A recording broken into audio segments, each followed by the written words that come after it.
बोलिए शंकर भगवान की जय। श्री गणेश भगवान की जय। भगवती मैया की जय।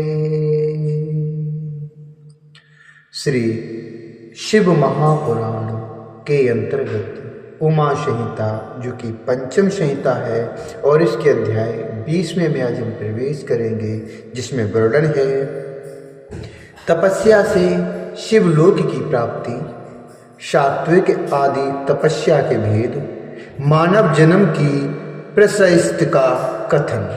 मानव जन्म की प्रशस्ति का कथन। व्यास जी बोले, हे सर्वज्ञ, हे सनत कुमार, हे सत्तम।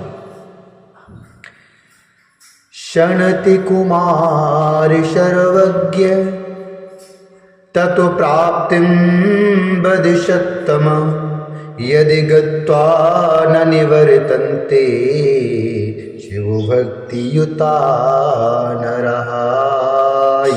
यदि गत्वा न निवर्तन्ते शिवभक्तियुता नरः।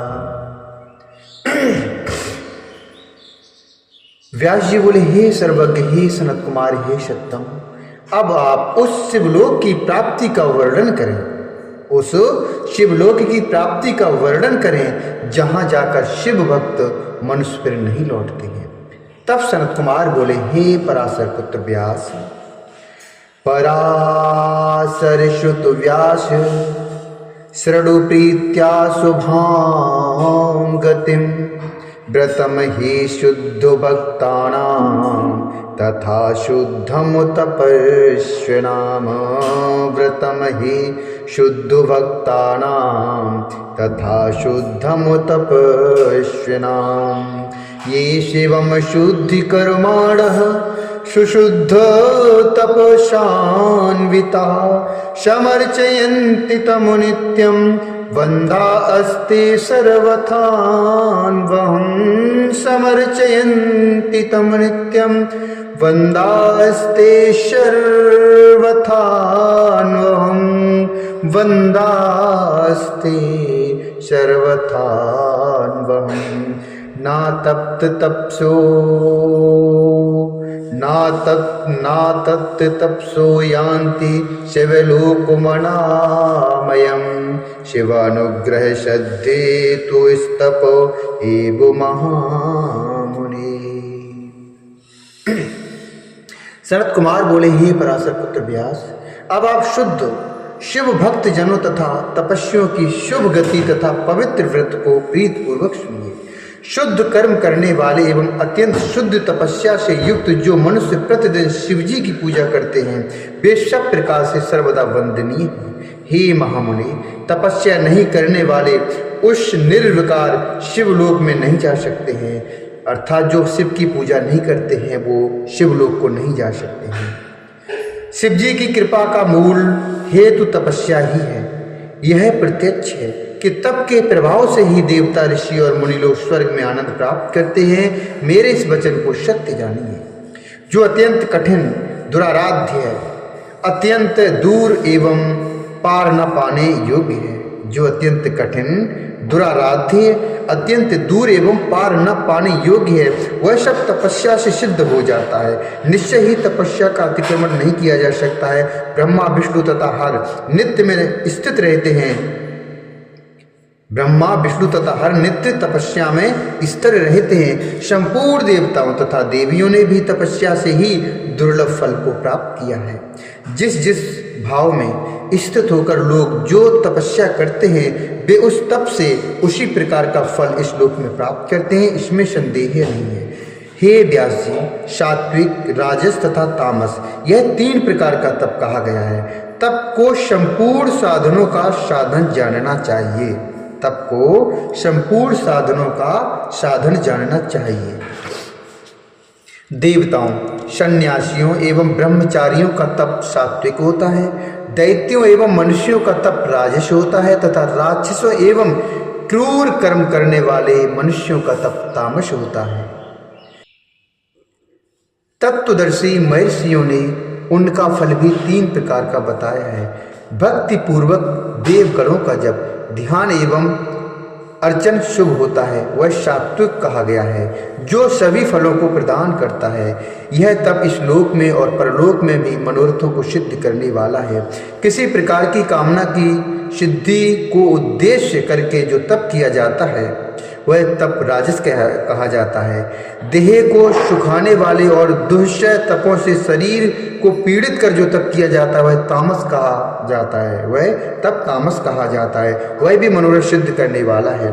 सात्विक तपों को सर्वोत्तम जानना चाहिए, जो सात्विक तप होता है उसे सर्वोत्तम जानना चाहिए। निश्चल धर्म, बुद्धि, स्नान, पूजा, जप, होम, शुद्धता, शौच, अहिंसा, व्रत, उपवास, मौन, इंद्रिय निग्रह, बुद्धि, विद्या, सत्य, अक्रोध, दान, क्षमा, दया, दम, बावली, कूप, सरोवर एवं प्रासाद का निर्माण, कृच्छ, चांद्रायण आदि व्रत, ये यज्ञ, श्रेष्ठ तीर्थ और आश्रम का निवास, ये सभी धर्म के स्थान हैं और बुद्धिमानों को सुख देने वाले हैं।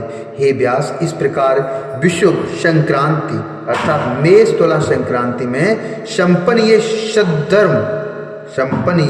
सद्धर्म शिव भक्ति के परम कारण है। किसी शब्द रहित स्थान में उन्मनी भाव से ज्योति का तीनों कालों में ध्यान करना ही धारणा है। किसी शब्द रहित स्थान में उन्मनी भाव से ज्योति का तीनों कालों में ध्यान करना ही धारणा है। रेचक, पूरक और कुंभक, यह 3 प्रकार का प्राणायाम कहा गया है। प्रत्याहार द्वारा इंद्रियों का निरोध एवं नाड़ी संचार का ज्ञान होता है। यह तुरीय अवस्था होती है। अणिमादि अष्टसिद्धियों को प्राप्ति करना अधो बुद्धि है। इसमें पूर्व उत्तम भेद कहे गए जो ज्ञान विशेष के साधन हैं। काष्ठावस्था, मृतावस्था और हरितावस्था, ये 3 अवस्थाएं कही गई हैं। ये अवस्थाएं अनेक उपलब्धियों वाली तथा सभी पापों को विनष्ट करने वाली हैं। नारी, शैया, पान, वस्त्र, धूप, सुगंधित चंदन आदि का लेप, तांबूल, भक्षण, 5 राजैश्वर्य विभूतियां, स्वर्ण की अधिकता, तांबा, घर, रत्न, धेनु, वेद शास्त्रों का पांडित्य, गीत, नृत्य, आभूषण, शंख, वीणा, मृदंग, गजेंद्र, छत्र एवं चामर, ये सभी भोग स्वरूप हैं। इनमें विषयों में आसक्त प्राणी ही अनुरक्त होता है। हे मुनि, ये सभी पदार्थ दर्पण में पड़े प्रतिबिंब के समान अवास्तविक तथा आभास मात्र हैं। तथापि इनमें यथार्थ बुद्धि करके संसारी पुरुष तेल के लिए तिल के समान बारंबार इस संसार चक्र में पीरा जाता है और माया उसे अज्ञान से मोहित कर लेती है। वह सब कुछ जानते हुए भी घड़ी के यंत्र के समान स्थावर, जंगम आदि सभी योनियों में दुखी होकर घूमता रहता है। इस प्रकार समस्त योनियों में भ्रमण कर बहुत समय के बाद अत्यंत दुर्लभ मनुष्य जन्म प्राप्त करता है और कभी कभी पुण्य की महिमा से बीच में ही मानव शरीर प्राप्त कर लेता है, क्योंकि कर्मों के गौरव तथा लाघव के कारण उनकी गतियां बड़ी विचित्र कही गई हैं। जो पुरुष स्वर्ग एवं मोक्ष के साधनभूत इस मनुष्य के जन्म को पाकर अपना परम कल्याण नहीं करता, वह मरने के बाद बहुत काल तक शोक करता रहता है। सभी देवताओं एवं असुरों के लिए भी यह मनुष्य जन्म अति दुर्लभ है, अतः उसे प्राप्त करके वैसा कर्म करना चाहिए जिससे नरक में न जाना पड़े। दुर्लभ मनुष्य योनि प्राप्त करके यदि स्वर्ग तथा मोक्ष के लिए प्रयत्न नहीं किया जाता है तो उस जन्म को व्यर्थ कहा गया है। हे व्यासी, धर्म, अर्थ, काम एवं मोक्ष, इन संपूर्ण पुरुषार्थों का मूल मनुष्य जन्म कहा गया है। अतः मनुष्य जन्म को प्राप्त कर धर्मानुसार उसका प्रयत्न पूर्वक पालन करते रहना चाहिए। धर्म के आधार तथा समस्त अर्थों के साधनभूत इस मनुष्य जन्म को प्राप्त करके यदि परमार्थ लाभ के लिए यत्न होता है तभी उससे मूल अर्थात मनुष्य जीवन सुरक्षित समझना चाहिए।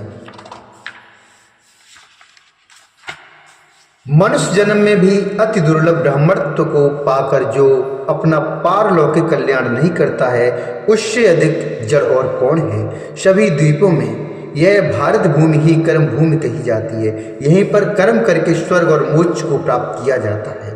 इस भारतवर्ष में अस्तर मनुष्य जन्म को प्राप्त करके जिसने अपना कल्याण नहीं किया है, उसने मानो अपनी ही आत्मा को ठगा है। इस भारतवर्ष में अस्तर मनुष्य जन्म को प्राप्त करके जिसने अपना कल्याण नहीं किया है, उसने मानो अपनी ही आत्मा को ठगा है। हे विप्र, यह कर्म भूमि और यही फल भूमि भी कही गई है। यही कर्म भूमि और यही फल भूमि भी कही गई है। यहाँ जो कर्म किया जाता है उसी का फल भोग स्वर्ग में किया जाता है।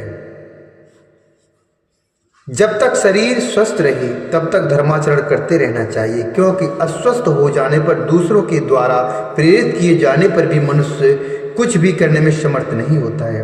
अस्तर शरीर से जो स्तर मोक्ष को सिद्ध नहीं करता, अस्तर शरीर से जो स्तर मोक्ष को सिद्ध नहीं करता, उसका स्तर मोक्ष भी नष्ट हो जाता है और यह अध्रुव शरीर तो नष्ट होने वाला है ही। मनुष्य की आयु के एक एक क्षण रात दिन के रूप में उसके आगे ही नष्ट होते जाते हैं, फिर भी उसे बोध क्यों नहीं होता? जब यह ज्ञात नहीं होता है कि किसकी मृत्यु कब होगी, तब सहसा मृत्यु होने पर कौन धैर्य धारण कर सकता है? जब यह निश्चित है कि सब कुछ छोड़कर अकेले ही जाना है, तब मनुष्य जाने के समय मार्ग के खर्च के लिए इस धन का दान क्यों नहीं करता है? जिसने दान फल रूप पाथेय को प्राप्त कर लिया है वह सुखपूर्वक यमलोक को जाता है। जिसने दान फल रूप पाथेय को प्राप्त कर लिया है वह सुखपूर्वक यमलोक को जाता है। यदि ऐसा न हुआ तो प्राणी पाथेय रहित मार्ग में दुख प्राप्त करता है। हे व्यास, सभी प्रकार से जिनके पुण्य परिपूर्ण हैं उनको स्वर्ग मार्ग में जाते समय पग पग पर लाभ होता है। ऐसा जानकर मनुष्य को पुण्य करते रहना चाहिए और पाप को सर्वथा छोड़ देना चाहिए। पुण्य से वह देवत्व को प्राप्त होता है, पुण्य से वह देवत्व प्राप्त करता है और पुण्य रहित होने पर नरक को जाता है।